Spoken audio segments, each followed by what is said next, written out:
السلام عليكم ورحمة الله وبركاته. كل سنة وانتم طيبين يا جدعان، بمناسبة رمضان كريم. ودي الشعر يا جدعان، الشعر اللي بيقول لك الشعرة مش كويسة أنا هفتح له دلوقتي بالة بإذن الله، يعني عشان خاطر برضه في عملائنا الكرام يكونوا يعني واثقين في منتجاتنا يعني.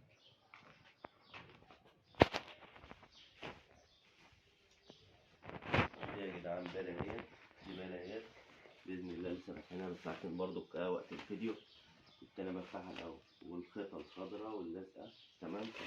بصوا الشعراية عاملة ازاي يا جدعان اهو، بصوا يا جدعان اهو، بصوا الشعراية يا جدعان عاملة ازاي بياض، بص بياض التلج يا جدعان والله اهو، يعني حاجة فوق الخيال اهي اهي اهي اهي يا جدعان اهي. بصوا يعني حاجة بسم الله ما شاء الله عليها، محدش يحكي بعد كده. ده أنضف شعراية، بص أنضف شعراية في مصر يا جدعان،